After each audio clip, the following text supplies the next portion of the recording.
Baiklah, perkenalkan nama saya Febrina Kusumawardani, NPMA 1D019-040. Saya sebagai penyaji pertama, saya akan menjelaskan mengenai pengertian bunga. Bunga, atau biasa juga dikenal sebagai floss, merupakan hasil metamorfosis dari akar dan batang yang disebabkan karena dihasilkannya sejumlah enzim tertentu yang dirangsang oleh sejumlah fitohormon tertentu. Pembentukan bunga dikendalikan secara genetik dan pada banyak jenis diinduksi oleh perubahan lingkungan tertentu, seperti temperatur dan juga ketersediaan air terhadap bunga tersebut. Bunga memiliki warna-warna yang cerah yang berfungsi untuk menarik serangga untuk membantu proses penyerbukan.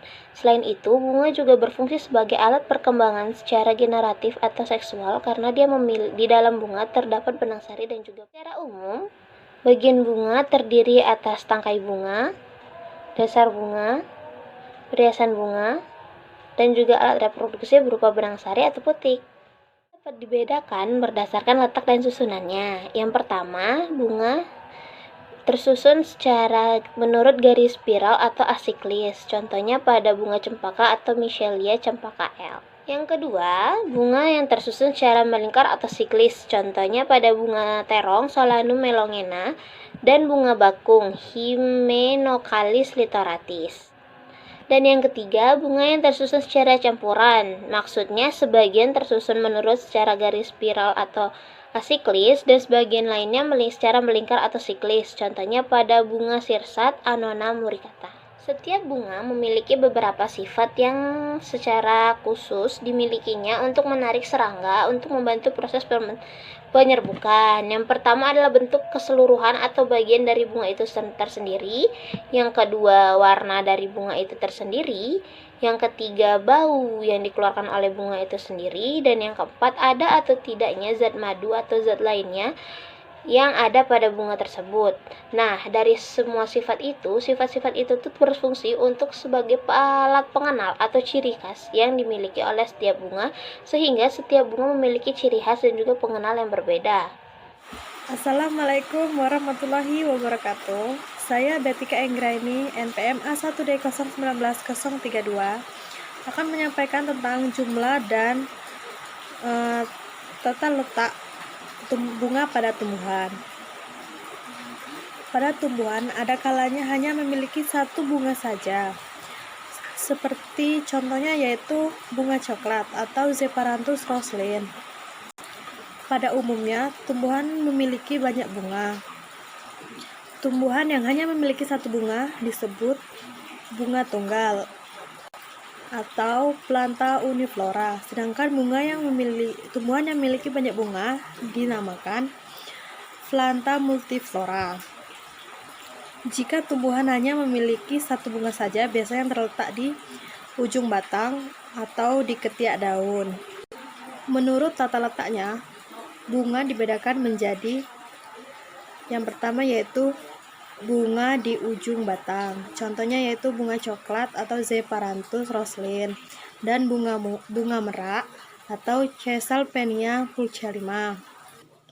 Ini dia contoh bunga dari bunga coklat Zeparanthus roslyn, dan ini contoh dari bunga merak atau Caesalpinia pulcherrima. Selanjutnya yaitu bunga di ketiak daun, contohnya yaitu kembang sepatu atau Hibiscus rosa sinensis, dan kembang telang atau ini dia contoh dari kembang sepatu atau Hibiscus rosa sinensis. Baiklah, hanya itu saja yang dapat saya sampaikan. Wabillahi taufiq wal hidayah. Wassalamualaikum warahmatullahi wabarakatuh. Assalamualaikum warahmatullahi wabarakatuh. Perkenalkan, nama saya Elvina Waratul Iza, NPM A1D019-014. Baiklah, di sini saya akan menjelaskan tentang bunga majemuk atau Anthotaxis. Suatu bunga majemuk dapat dibedakan dari cabang yang mendukung jumlah bunga di ketiaknya. Pada suatu bunga majemuk, sumbu yang mendukung bunga-bunga yang telah berkelompok itu tidak lagi berdaun, atau jika ada daunnya, daun-daun tadi itu telah mengalami metamorfosis dan tidak lagi berguna sebagai alat untuk asimilasi. Akan tetapi seringkali kita tidak mudah untuk membedakan suatu bunga majemuk dari cabang yang mempunyai bunga-bunga di ketiak daunnya. Nah, bunga majemuk ini sendiri dibedakan dalam 3 golongan. Yang pertama yaitu bunga majemuk tak terbatas atau Inflorescentia racemosa. Nah, yang kedua bunga majemuk berbatas atau Inflorescentia cimosa. Yang ketiga sendiri yaitu bunga majemuk campuran atau Inflorescentia mixta. Bunga majemuk ini kan dibagi menjadi 3 golongan. Itu dalam masing-masing itu dapat dibedakan lagi dalam beberapa ragam. Misalnya itu yang pertama bunga majemuk tak terbatas atau Inflorescentia racemosa dibedakan lagi menjadi 2, yaitu ibu tangkainya yang tidak bercabang-cabang sehingga bunga ini langsung terdapat pada ibu tangkainya. Yang kedua, ibu tangkai bercabang-cabang dan cabang-cabangnya itu tadi dapat bercabang lagi sehingga bunga-bunga tidak terdapat pada ibu tangkainya. Contoh dari bunga majemuk tak terbatas atau Inflorescentia racemosa ini sendiri yaitu ada kembang merak atau Caesalpinia pulcherrima dan ada mangga. Yang kedua ada bunga majemuk berbatas atau Inflorescentia cimosa, yaitu bunga majemuk yang ujung ibu tangkainya selalu ditutup dengan suatu bunga. Jadi ibu tangkai mempunyai pertumbuhan yang terbatas. Ibu tangkai ini dapat pula bercabang-cabang dan cabang-cabang tadi seperti ibu tangkainya yang juga selalu mendukung suatu bunga pada ujungnya. Pada bunga majemuk berbatas, bunga yang mekar dulu ialah bunga yang terdapat di sumbu pokok atau ibu tangkainya. Jadi dari tengah ke pinggir. Jumlah cabang pada ibu tangkai bunga majemuk berbatas ini dibedakan lagi menjadi 3 macam. Yang pertama ada monocasial, yang kedua ada dicasial, dan yang ketiga ada pleiocasial. Contoh dari bunga majemuk berbatas ini yaitu ada kapas, Caesipium sp, dan ada bunga oleander yaitu Nerium oleander L. Kemudian ada Assalamualaikum warahmatullahi wabarakatuh. Perkenalkan, nama saya Cahaya Ramansyah, NPM A1D019018. Baiklah, di sini saya akan melanjutkan materi selanjutnya yaitu tentang tipe-tipe bunga. Di sini ada 4 tipe-tipe bunga. Yang pertama yaitu karang semu atau Vertusilester. Pada bunga ini tampaknya seperti ibu tangkai yang berbuku-buku, dan pada buku-bukunya terdapat sejumlah bunga yang tersusun berkarang yang melingkari buku-buku tadi. Pada contoh tumbuhan ini yaitu Orthosiphon aristatus atau dikenal dengan kumis kucing. Yang kedua yaitu lembing atau antehela, memiliki cabang-cabang yang sebelah bawah jauh lebih panjang daripada ibu tangkai dan cabang-cabang yang di atasnya. Terdapat pada tumbuhan Genchus dan Luzula.